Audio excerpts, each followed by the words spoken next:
What the hell is going on at the BBC? The broadcaster that spent decades covering up for Jimmy Savile, Hugh Edwards, and Martin Bashir all of a sudden claims to have some morals. But now they're forcing all of their so called stars to apologise for what seems to me making jokes. So today, reported in the Daily Telegraph, the BBC suspended work on Mrs. Brown's Boys, its massive comedy, after its star Brendan O'Carroll made a racist joke on set.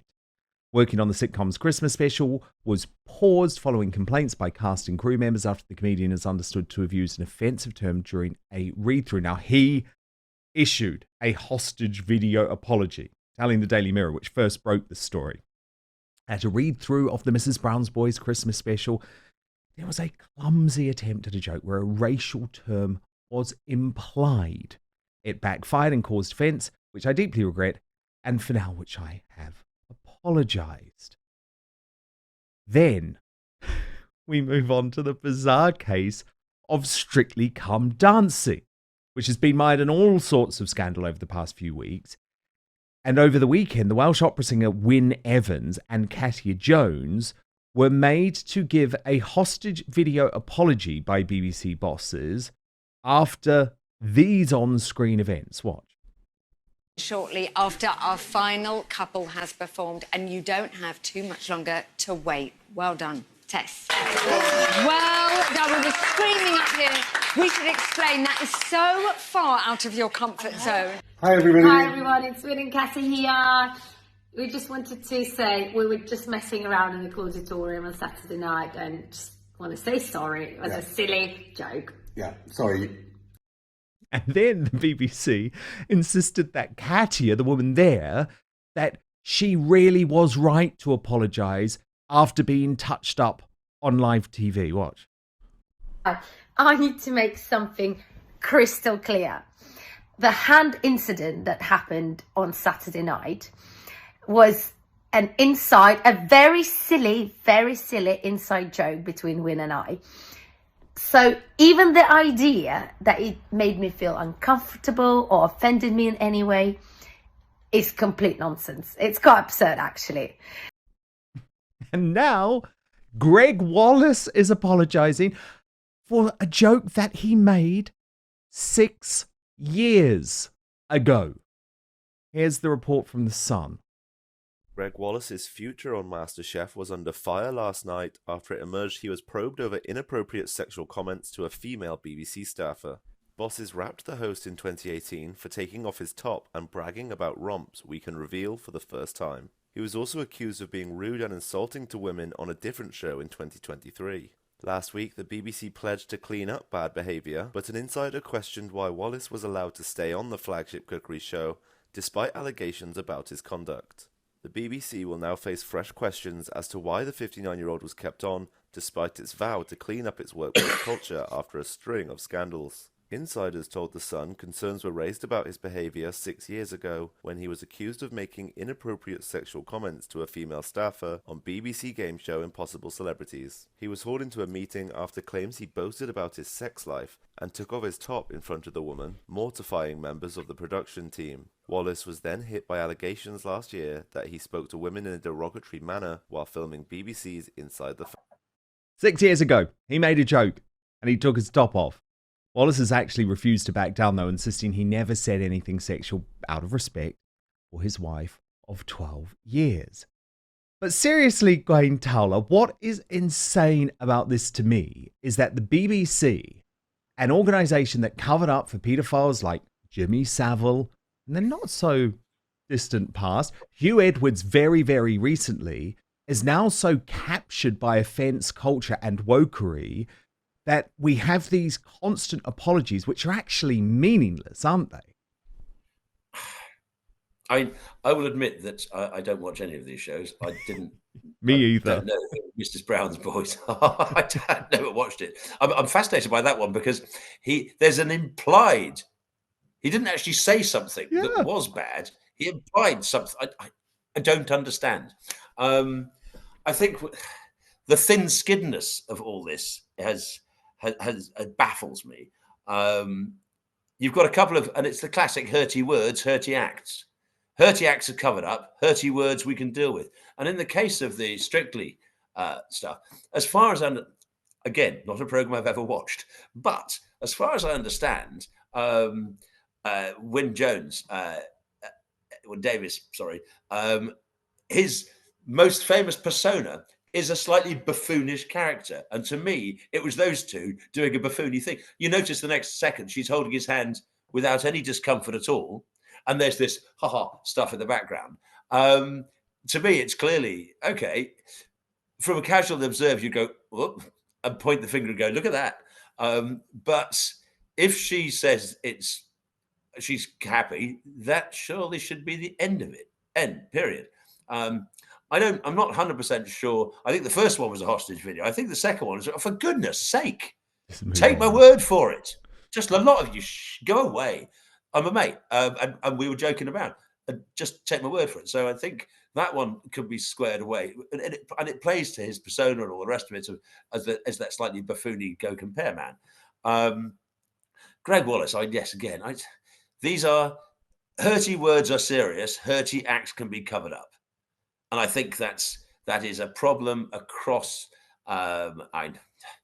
You've suffered it yourself to a certain extent, and other people have. And there is a culture of easy stuff can be jumped on, hard stuff we pretend doesn't happen. Yeah, and there's a culture of witch hunts. But it's the same. It's the same as policing the tweets and not the streets. Real crime's tough, so let's go chasing somebody who said something slightly off color at 2:00 on a Saturday morning.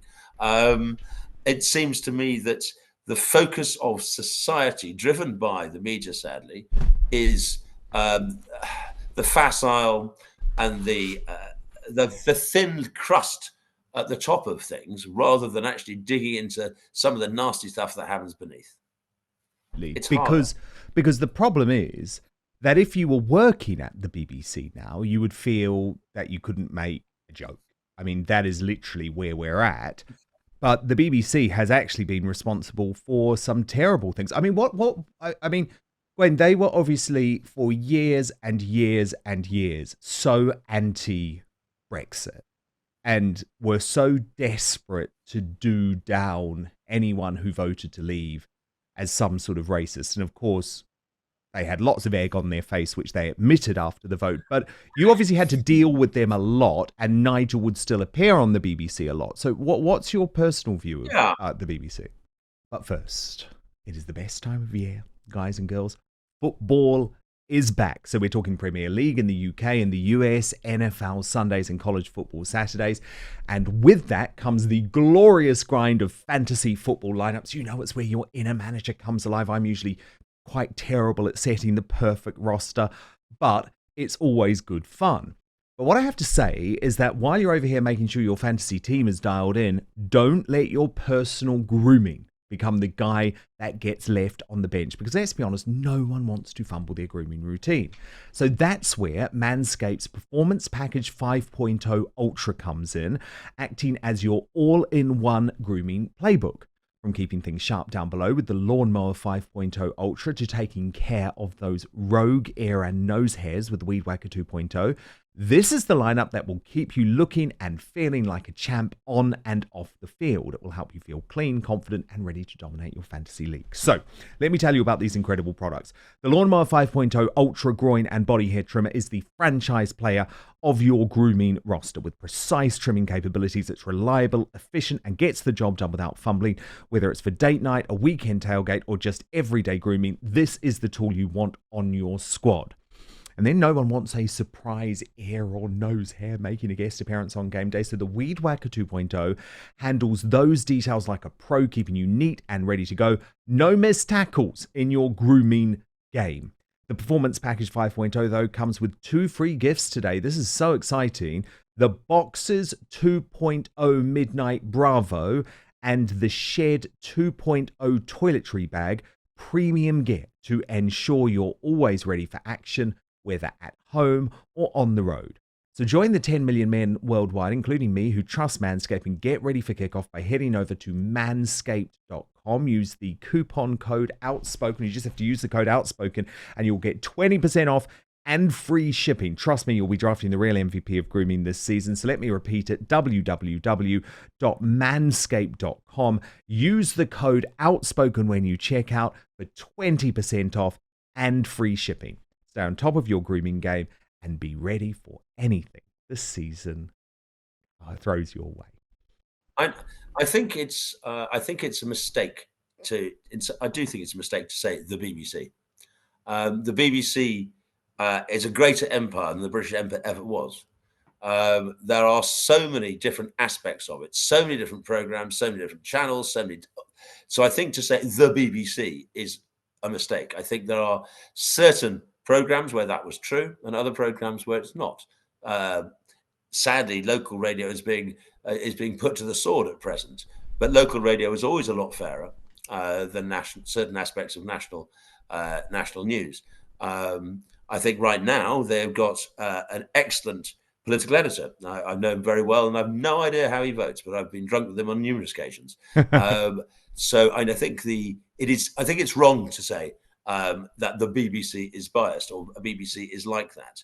But I do think light entertainment and comedy are very much that way inclined, and be that dramatic comedies, sitcoms, and all the rest of it, or the sort of aren't we terribly clever? We got a starred third at Cambridge, and we spent our time in the footlights and went to Edinburgh, and now got a slot on the BBC comedy shows.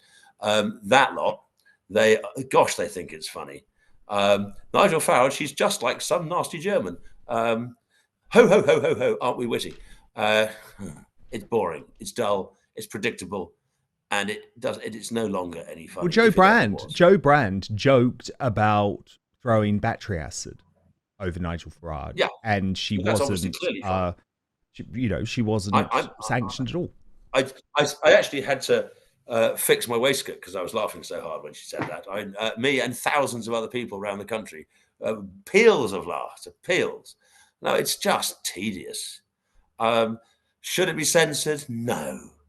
Because they show themselves for what they are, and frankly, if they're laughing, if they're singing to their ever decreasing circles of audience, let them do so. I wish they weren't paid by the license fee payer to do so, but I wouldn't stop them. I mean, they are not funny; they are laughable. Yeah, but that is my issue with it, that we're paying for it. We are paying for that bias. Yeah, other than that, but I mean, if they want to do it, I mean, crack on. It really is. When you've got Chappie with a tattoo on his face making serious threats, that's serious. Some has-been past it comic on a late night program, frankly, meh. Don't care. Well, Gawain Towler, it's brilliant to have you back in the game, back in the independent media space, because I hope and think that is where the revolution is going to come from over the next few years, and I hope you'll be back on Outspoken very soon. Good to speak to you, Dan. Thanks, Gawain. Thank you so much for watching Dan Wootton Outspoken. Please click on my face just to the bottom left to subscribe to this brand new independent news source, and turn on the notification bell so you'll be alerted to our brand new live shows, uncancelled interviews, and special royal episodes.